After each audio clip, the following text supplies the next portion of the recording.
Welcome back programmers to the 6th video of TensorFlow Deep Learning course. So in the previous video we saw chapter 1, 2 and 3. So in this video we are gonna complete chapter 4 and then we are gonna complete the part 1 of getting TensorFlow, okay? So if you wanna learn chapter 1, 2 and 3, so check out my previous video, link is in the description. So in the previous video we saw how to create a tensor and operations and we learn a lot of function. So in the today's section we are gonna learn executing a graph in session. So let's move on to the chapter 4. In this chapter we are gonna learn creating a graphs and accessing their data, serializing data from a graph into a graph def, creating and launching sessions, printing message to the log, visualization summary data with TensorBoard. Chapter 4, executing graphs in session. So when an application executes a TensorFlow function that's create, transform or process a tensor, the function doesn't execute its operation. Instead it stores its operation in a data structure called a graph. A graph can hold many operations and they not executed until the application executes the graph in session. When a session executes a graph, it performs the graph's operation in order. The benefit of storing operation in a graph is that the graph can be exported to a file or launched on a remote system. The drawback is that graphs tend to confuse newcomers to TensorFlow. Forming graphs. If an operation returns a tensor, if these operations return a tensor, an operation can feed its output into another operation. To demonstrate this process, let's see this. You can see in here there is A and B. Now the circle identifies a tensor or a operation and each line transfer tensor data, okay? This is a tensor or operation and this line transfer a data. Mathematician and computer scientists refer to the structure of nodes and edges a graph. The graph circle are called nodes, so A and B, this is a nodes, and the straight lines are called edges, okay? So now that you know what is edges and what is nodes, okay? So when operation return a tensor, an operation can feed its output into another operation. So let's try. Let's say A equal to B, A equal to constant, but what constant? TF dot constant. In here you can use array, you can use list, you can use vector, you can use constant, whatever you want to use.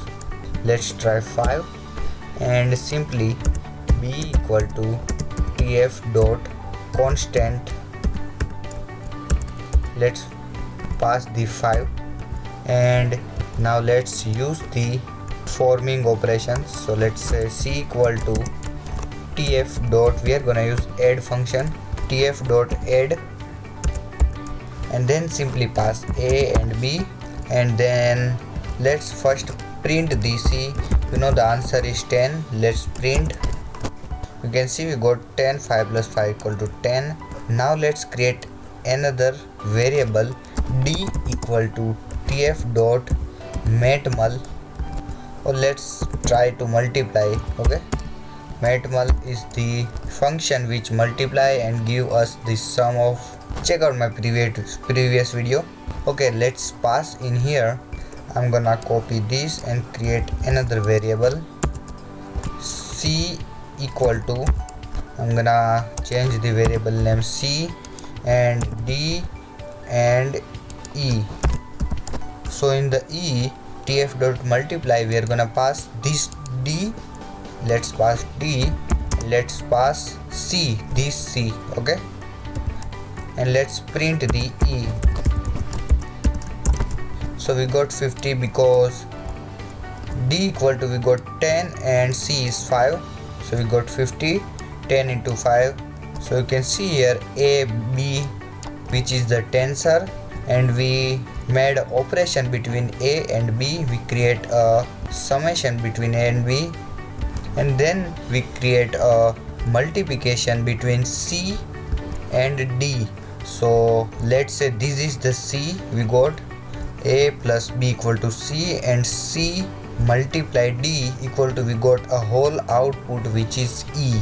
We got E equal to 50, which is the multiplied value. So is or session, you can say, is or model, or you can say is or package. Okay, when an application executes a function that creates a tensor or an operation, TensorFlow adds that data structures to a container structure called a graph. Graphs can't be nested, and only one graph can be activated at a time. An application accesses its default graph by calling getDefaultGraphs. So let's try this. So in here we are gonna use the graph. So let's say default graph equal to tf dot. In this book they used directly getDefaultGraph, but we have to use tf dot compat dot v1 dot getDefaultGraph, and let's print this dg, which is default graph. So you can see what is the address of default graph. Oops, we got error. I accidentally add E in here, so let's remove and run this code again. You can see I got this address, so I'm gonna comment it out, the address. So you can see this is address of default graph. But what if I create another new graph? Let's try. In here I'm gonna comment it default graph, and again graph can't be nested and only one graph can be activated at the time. Okay, an application create a new graph by calling the constructor without arguments. Then the application set the graph as the default graph by calling the graphs as default method. So let's first create the graph. So let's create new graph. So ng equal to tf dot. In here we are gonna directly use graph. G is capital in here, and let's print the ng. You can see we got a new graph and the address is changed. This is not a default graph, so that's why the address is different in here. And you can see the path is tensorflow.python.framework.ops.graph object at this address. Okay, so this is, we create a new graph. This is a whole new graph. But what if you want to change this new graph into a default graph? So let's change the new graph into a default graph, and for that new graph default ngd equal to, let's use direct ng dot. We are gonna use the function which is as default. Okay, now you can use the with function. So but I'm gonna use ng dot as default. This is the function, or you can say method. So let's print the ngd. You can see the address of ngd is, I know this is the same address, but now this is the default graph. Now whenever I copy this command default graph and paste it in here, so now whenever I print the dg, so you can see we got this address. Now you are thinking why this is printing this address, why we just created a new default graph in here? Because we create a new default graph, but then when this line execute, the default graph is automatically changed and we got this default graph.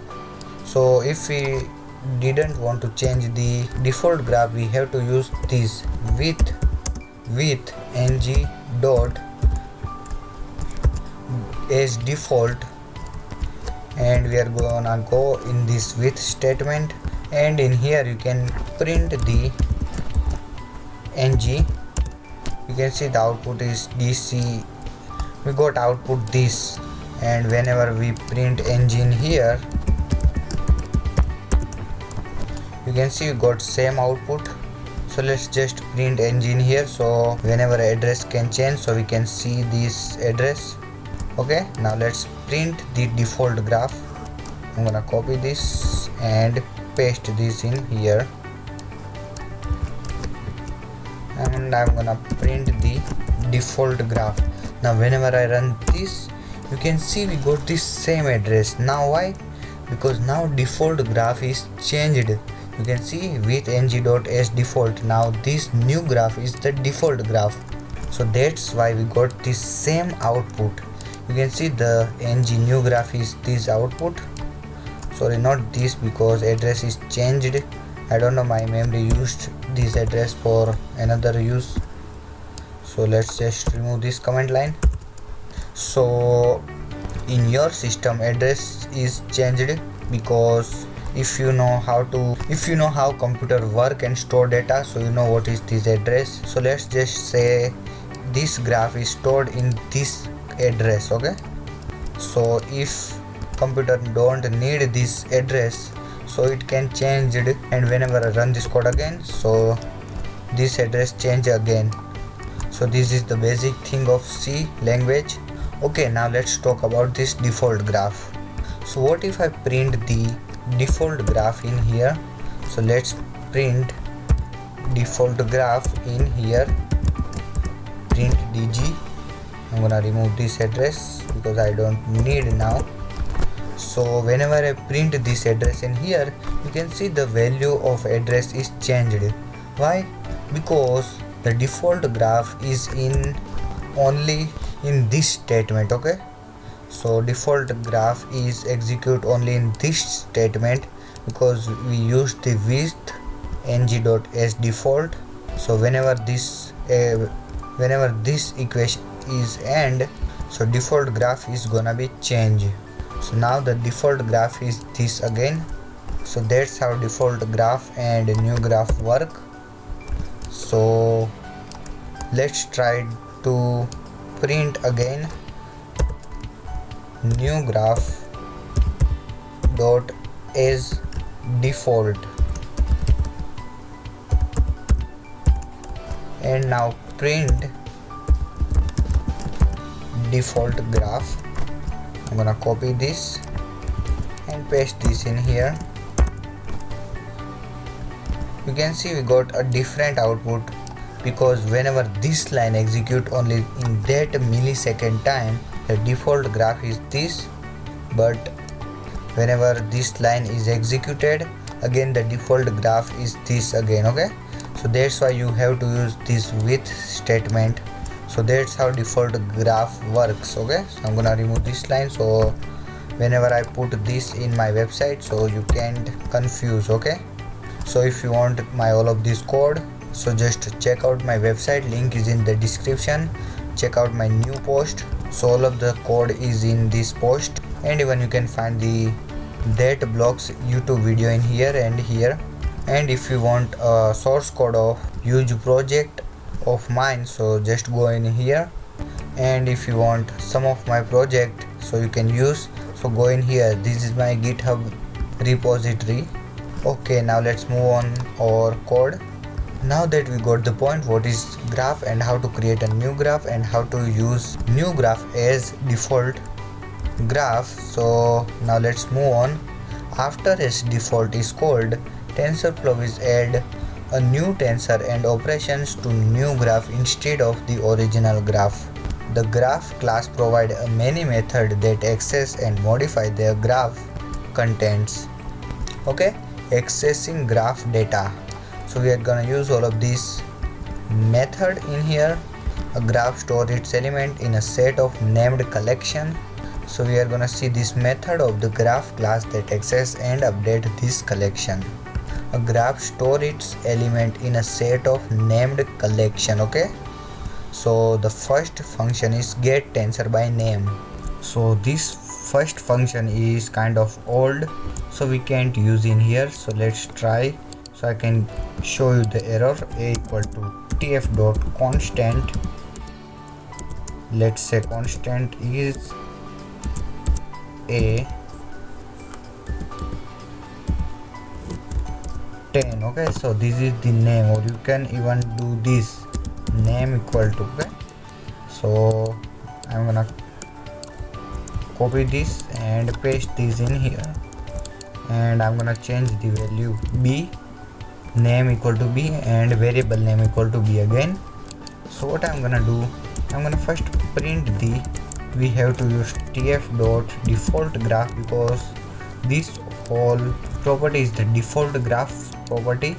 So let's just use tf.compat.v1.default graph, sorry, get default graph,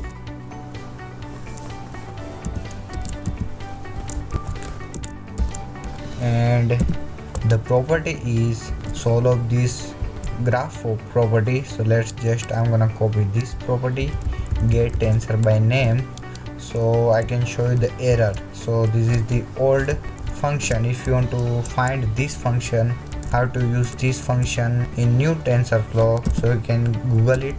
I'm not gonna show you. So let's try a. So whenever I print this, you can see I got error. The name a looks like an invalid operation name, not a tensor. Tensor name must be of the form of op name and output index. Let's just add output index. You can see the name of a of 0 refer to a TensorFlow which does not exist. So this is the error. So let's try this second function. By the way, what first function do? Only first function return the tensor with the given name. Okay, whatever name you enter in here, so it is gonna give you that tensor. Okay, so same this operation do, return the operation with the given name. So let's try c equal to a plus b, and let's try, I'm gonna remove this, and this function takes a name and return the operation with the given name. Okay, so I'm gonna copy this function, get operation by name, and paste the name. So again I'm gonna get a error. You can see the error, c refers to an operation in not a graph. So why we got all of this error? So let's create a new graph equal to tf.graph, and let's just use this graph as our default graph with ng.sDefault. Let's just paste all of this stuff in here which we made. And what if we print now? Still we got this error, the name c refers to an operation not in graph. So we are gonna see these two functions later, or you can Google it. So now let's talk about this third function, which is get operations. So return a list containing the graphs operations. So in here I'm gonna just remove this and paste get operations. So whenever I print this, you can see we got a and b, which we used add function. You can see here which we used the plus symbol to add a plus b. So that's how you can see the latest graphs operation. So if I change this into multiplication, so you can see we got a mul. So that's how you can see the latest operation in graphs. So let's try again. Let's say c equal to, I'm gonna copy this and paste this in here. Let's try 10.10, and I'm gonna name it c, and then I'm gonna print. You can see a, b, c, we got only 3 constant in here. So the operation is we just created a 3 constant. So if I do this, d equal to a plus b multiply c, so you can see we got add and mul both, and then a, b, c, we still got this constant. So that's how you can see the latest graph operation with the use of get operations function, which is the get graph, sorry, default graph property, or you can say method, or you can say function. So basically it return a list containing the graphs operation. So we saw all of these graph operations, which was the list. Okay, now let's move on to the fourth function, which is the get all collection keys. So again I'm gonna copy this. So what it does, return a list of the graphs collection. So let's try to print this. I'm gonna copy this and paste this in here, copy this and paste this in here. So you can see we got I'm gonna comment it out so we can see and don't confused. So you can see we got a empty list. So that's why, because we don't have any collection of keys, we don't have the collection. So if you want to get a collection, you can try this code. You can pause the video and see this code. Okay, so now let's move on to the next function, which is the get collection, which is the same function, only it returns a list of values in the given collection, and this returns the graphs of collection, list of the graphs collection. Now let's add to collection. Add the values to the container can be accessed with name. Okay, so now let's use this function. Or if you want to skip for now, let's skip for now, because in the next you can see we are gonna learn graphs collection keys. So then we are gonna see this function again, get collection, get all collection keys, because in the next we are gonna learn graphs collection keys and this function. So let's skip for this function now. Now let's try to use this function, get tensor by name. So I'm gonna go in here and I'm gonna create a session. So let's say with tf dot compat dot v1 dot session, which s is the capital now, and I'm gonna go in here, and even you can name it anything. Let's say as ACSS, and in here what I'm gonna do is ses dot graph dot get tensor by name, and I'm gonna name it well. Okay, let's try to store. I'm just trying it this, and I'm gonna print the a. Oops, we got error in here. The name value 0 refers to a tensor which doesn't exist.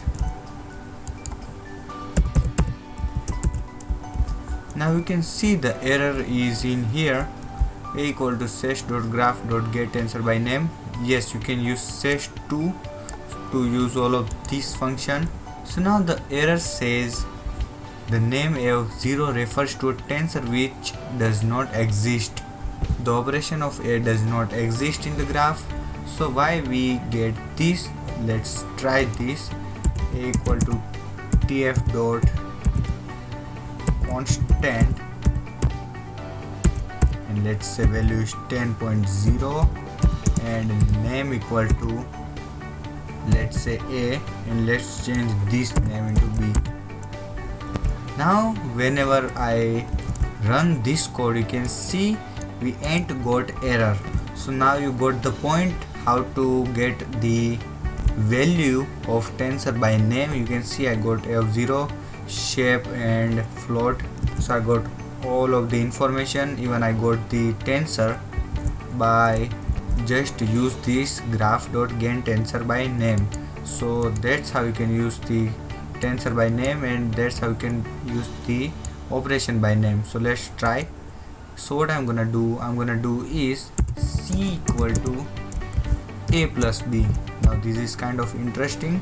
Let's print c. Now let's see what we got in here. You can see we got 0, add 0. Now why we got this? So now this is automatically called get operation functions or something, but let's try this. B equal to, I'm gonna copy this and paste this in here. what I'm gonna do is c equal to, I'm gonna change this value and this 2. C equal to simply a plus b, and then I'm gonna copy this get operation by name, and in here I'm gonna do is tf dot compat. Let's use session ses dot graphs dot this operation by name method, and I'm gonna pass this c and then print the d. I got error, operation names are string or similar, not tensor, so I forgot to add a string in here. So let's try c and let's name it. So tf dot add, and let's pass the a and b and let's name it c. Let's try sum. Okay, so we can execute whenever we want sum. So you can see we got this kind of output: name equal to sum, operation equal to add, input equal to a4, and again input equal to a5, and we got attribute key equal to t and value dt float. So this is the float value, so that's how you got a float. So that's how you can get operation by name. So if I change the value like sm, so we got this value. So let's remove this name, so we can see we got or not. Yes, we still got this. Okay, so let's change the name, like let's say plus symbol. So we got error, the plus refers to an operation not in graph. Okay, good. So let's try to s. We still got error, so let's try add. Yes, it works. You can see we got this. So now let's do is let's create another variable, and I'm gonna change this in here e and in here e. Okay, d equal to a multiply b. Let's use multiply function tf dot multiply. Let's pass the a and b. So we got add in here. So what if we change add into mul? We got an error in here. The name mul refers to an operation not in graph. Okay, multiply. Okay, this doesn't work, so let's add a name in here. So it store mul. Okay, let's run this code now. Okay, we still got error. So now tell me what is the error. All of the code is in the my all-in-one code.pythonanywhere.com site. So just check out my description and comment me the error. So in the next video we are gonna talk graphs collection keys. Okay, so we complete like a lots of stuff in here. So if you really like this video, so like this video, share this video to other programmers, comment me the answer and recommend for new video. So that is it for today's guys. If you like this video, share this video, subscribe to my YouTube channel and hit on the bell icon so you'll never miss my latest video. So see you guys in the next video. Thank you.